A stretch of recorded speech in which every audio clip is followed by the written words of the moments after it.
大家好，欢迎来到大雁 Talk。今天我们来讨论一个比较有意思的问题啊，就是新加坡这么一个小小的岛国，凭借其卓越的发展，成为了全球瞩目的这个经济奇迹。那么这里面有很多的原因有政治的、经济的，然后人的各个方面的因素。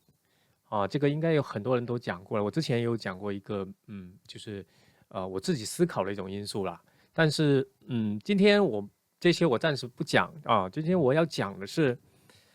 这里面新加坡里面的这个幸运的成分有多少那还有几点确实说明他很有这个运气啊、就是努力的那部分，咱们今天就先不说不是说没有不是说那些不重要，而是说今天暂且不表今天来说一下这个比较轻松的话题，就是他到底有多幸运？好，那么首先呢，第一点就是它的优越的地理位置怎么说呢？就是新加坡从它建国开始就是甚至在建国以前，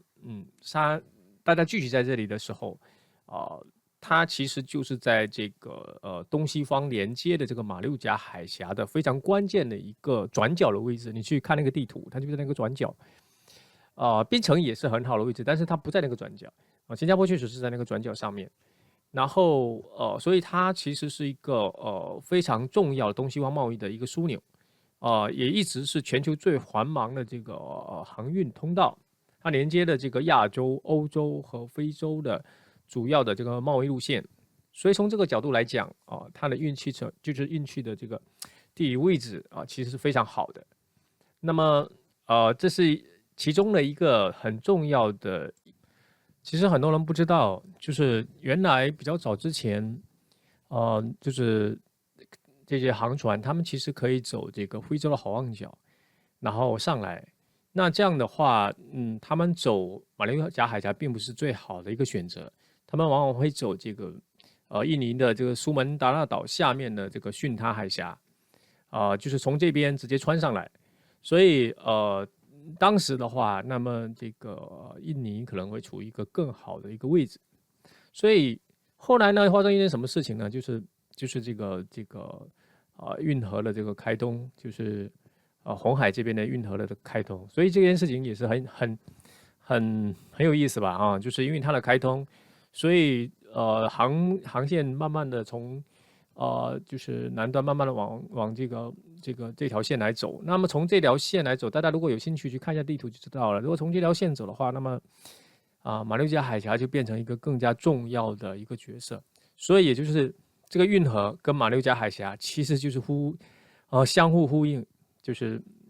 对你中有我，我中有你，就是因为这个运河的这个开通。所以马六甲的海峡就变得非常的关键，那么新加坡的位置就变得就是特别的重要。所以这里面是不是运气就非常的重要？对啊，对吧？刚好他那边对把运河开了，所以整个方式就完全不一样了。所以这是第一个最重要的这个好运气的一个地方。那么我们来讲一下第二个运气好的地方，就是新加坡拥有一个伟大的领袖李光耀先生他被誉为这个新加坡的建国之父。他以这个卓越的眼见坚决的决策，带领国家走上这个快速发展的这个道路。然后李光耀政府也是推行了一系列有效的经济政策啦和社会改革，建立了这个非常高效的政府机构，然后确保了整个政策的稳定性跟连续性。那么所以这种伟人的出现其实也是非常好就是运气也很重要。因为为什么？因为伟人他要在合适的时间出现，合适的时间、合适的地点，对吧？就是非常的重要，但是可遇不可求啊、个人的因素其实就是差异其实蛮大的。那刚好这个人适合新加坡，而且他在新加坡最重要的时候出现你说对吧？这就是运气很好的一种，这就是运气好嘛，对吧？还有再来第二点，就是这一块哈。然后第3点我们要讲的呢，就是历史的一个转折嘛，就是马来西亚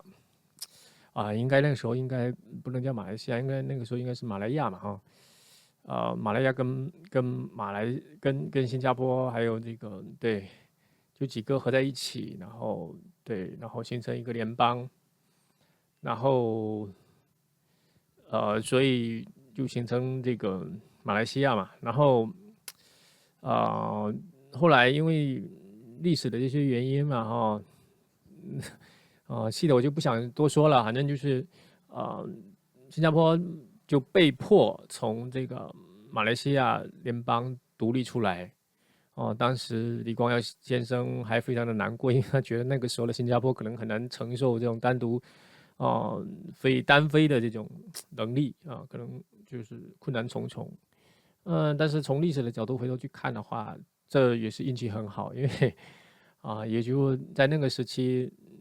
新加坡的独立，它才能给他更多的这个空间跟机会去发展自己的一些政策。李光耀先生的这种能力才能更加好的发挥出来。所以你说全世界很难再找到这样的例子，说就是对被迫独立这种事情所以我觉得这也是运气非常好，而且甚至当时都有点晕菜那种感觉所以那也这就是给了新加坡一个非常好的机会，它可以独立的带来的这些自主权，使得新加坡能够根据自身的需求制定和实施政策，加快了这些国家的这个发展的这个步伐这个是也是一个很重要的运气的的点，对吧？然后我们再来说一个，就是它就是真的是我觉得新加坡运气真的是太好了，对吧？怎么讲呢？比如说第4点呢，就是新加坡独立以后，它开始就是发展经济，开始进步的时候，这个时候又刚好碰到了2战以后的这种亚洲的腾飞从日本，然后慢慢亚洲是小龙，然后全球化的这个推动，然后新加坡又刚好处在这个就是航线的关键的位置，所以当亚洲发展起来之后，东西方的这种贸易各个方面投资它都在加强的时候，那新加坡就有很好的方式投入到这种经济的发展当中，各个跟东盟的关系，对吧？就是慢慢的，他就抓住了这个机遇就是这个很重要的一个历史的发展机遇，就是亚洲的复兴你说复兴也好，也说就是对，就是一个历史机会，所以他就借着这个东风，然后变成一个非常强的经济的一个强国就是蛮重要的一个国家。所以这一点你说从天时地利人和嘛，是吧？对，这个就是天时嘛，是吧？所以这个对运气不错。所以总的来说新加坡的这个发展这个迅速，并不是偶然的，它实际是有很多因素共同的起作用。当然，这里面有优越的这个地理环境、伟大的领袖政治环境良好，对吧？有很多很多这样的因素。对，所以我是觉得说历史也是给了很多新加坡很多机会。你看最近，其实这可以算是最后一点就是东西方的碰撞又比较紧张，中美的这种脱钩半脱钩的这种关系，其实也给了新加坡的一些机会，因为它等于是处在这2个的这种中间的位置所以也带来了很多的这个资金方面的机会，甚至人才的吸引的机会所以我是觉得真的运气非常好不是说他没有努力他也努力。那我现在讲的就是他运气真的是好。你要现在回头去看，从国家的角度去看，有几个国家有这么好的运气呢？是吧？所以这个不得不承认不管你愿不愿意接受，它确实有很强的这个成分，真的他有很好的运气，是吧？所以我就觉得说，这里边有太多的这个因素啊，包括这个教育啊、良好的设施啊、多元的文化呀、